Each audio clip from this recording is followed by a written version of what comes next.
Mary in Downton Abbey. The other is Captain America in The Avengers. Together, they are a husband and wife in the tense new drama Defending Jacob. It's Michelle Dockery and Chris Evans. Hi, guys. Hello. Now, I'm saying Chris Evans is in a more glamorous location than Michelle Dockery. Probably more sunshine, that's for sure. Where are you, Chris? Are you in LA? Yeah, I'm on the West Coast now, yeah. And what about you, Michelle? I'm in London. That door yells London.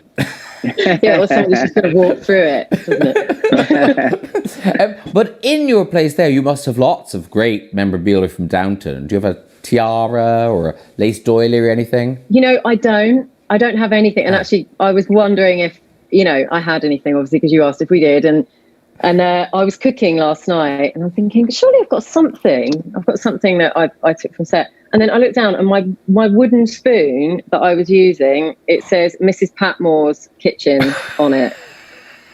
And I have no clue where I got it. It was given to me by someone, or it was, I don't know, it was maybe a gift from someone on set, but that's the only thing that I own. Which I won't lie, this has been disappointing. We were hoping for a lot more here. For like a saddle or something much better. And Chris, who are you in lockdown with? My dog, just me and my dog at this point. Is this the famous Dodger? Yeah, it is. He's right over there. I keep trying to call him over and he keeps ignoring me. Dodge, come here, boo-boo. Buddy. He was our mascot on Defending Jacob. He's just looking at me and just not moving a muscle.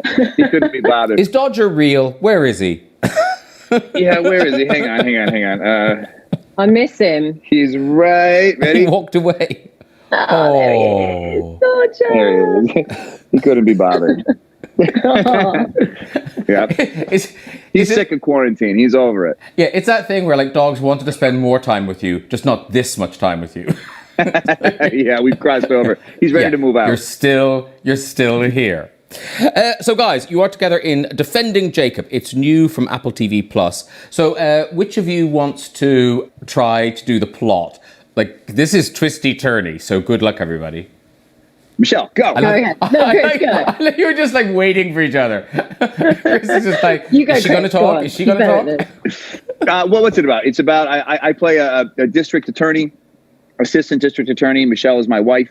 And our son, there's a murder in the town of a young 14-year-old boy, and our son becomes the prime suspect, and he's arrested, and it's kind of his trial.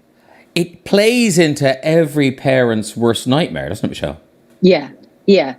And it really, focuses more on the effects that it has on the family. It kind of is more about that than at times more than the sort of who did it aspect of this sort of crime drama. So it really sort of delves into that. All right, well, here's a clip. This is basically you explaining to your son about the idea of there being a murder gene. Apparently, there's a history of violence in our family. Honey, I'm sorry you have to find out this way, but it's true. Sorry about this, Joanna. This is my fault. Lori just heard about this last night. What about what? My father, your grandfather, he's in prison. He's been there for a very long time. Last time I saw him, I was 6 years old. My mother took me to see him in prison right after his arrest. You said he left when you were just a baby. That's what I told everybody growing up. It's the same lie my mother told people. Wait, you said you never knew your father. I know. I was ashamed of it. So you lied to me. So you've been lying to me. I'm so sorry, Lori. I did not tell you the whole truth. No.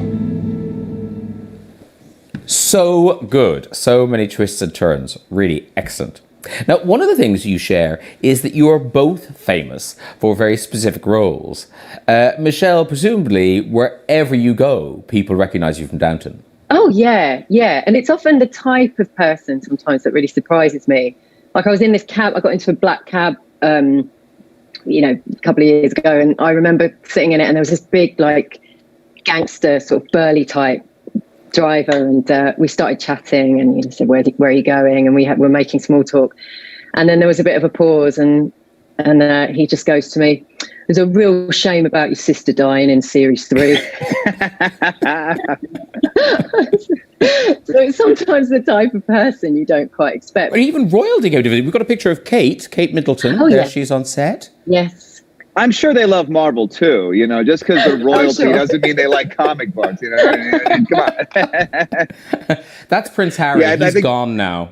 I think Michelle and I have a little bit of we have different audiences. I don't know what the Venn diagram overlap of Marvel and Downton is, but I bet it's small.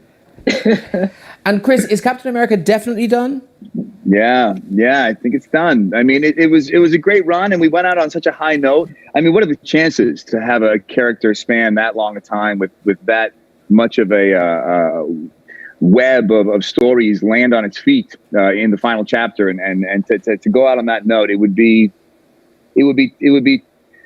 risky to revisit, in my opinion. And like I said, it was just such a good experience. I think it's better just to be left that way. Oh, but very quickly, I have to say, another movie we loved you in was, of course, Knives Out.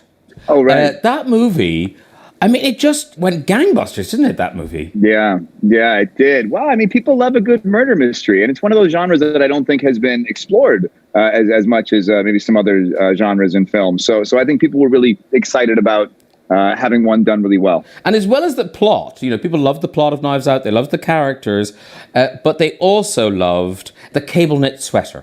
Yeah, they did. Who doesn't love a cable knit? That's my favorite thing about living in Massachusetts. You get a good 6-month window where a cable knit works. But no, people went mad for it. It turned into headline news. Everyone's going nuts over Chris Evans' Knives Out sweater. Chris Evans as a sweater is getting people hot and bothered over knitwear. And I like Esquire. Here's how you can get Chris Evans' sweater from Knives Out. Presumably, you go to a shop. It's not rocket science.